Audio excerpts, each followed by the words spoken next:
Alright, let's chat about this absolutely absurd video of an Australian TV host, Sonia Kruger, speaking on national television about Muslim immigration to Australia. Sonia starts off strongly by saying that she believes there is a correlation between the number of Muslims in a country and the number of terrorist attacks in that country.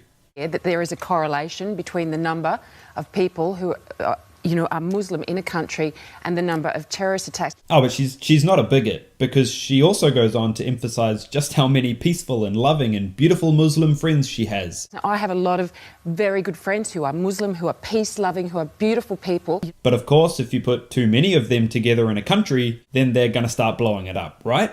She then goes on to back up her totally fact-based opinion by saying this. Does the population and the correlation between those two things, is it having an impact? I mean, if you look at Japan, Japan has a population of 174 million. It has 100,000 people in that country who are Muslim. We never hear of terrorist attacks in Japan.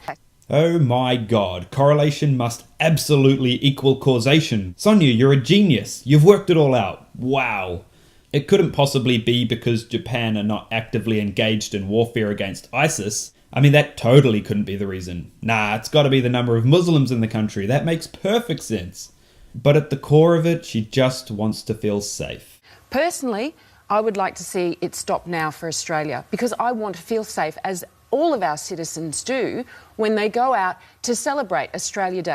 And we can't feel safe when there are just so many Muslims around, can we?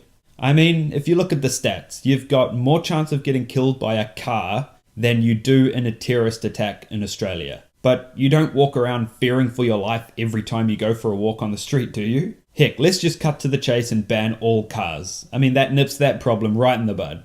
Thank God Sonia's co-host speaks a word of sense when he says this. And I'd like to see freedom of speech. And Lisa, I think, we're seeing I'd like journalists to see freedom threatened. of religion as well as freedom of speech. They're both To which Sonia replies, But we're not saying there's no freedom of religion.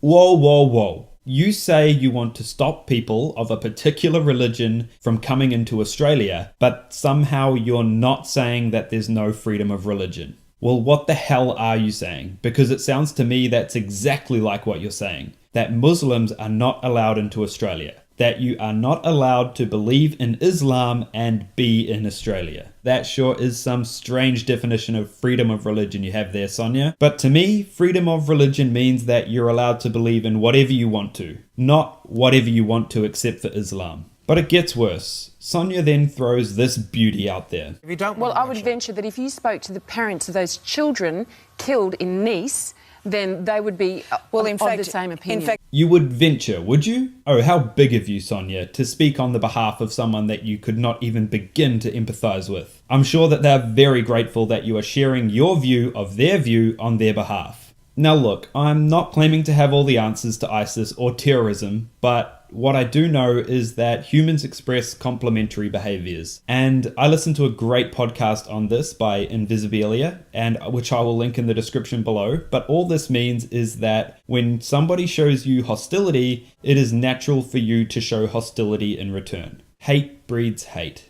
That's human, that's nature. And what we are doing when we spew absolute rubbish like this is showing hostility toward many, many people who have done absolutely nothing wrong. And what would you expect their response to be? Think about it.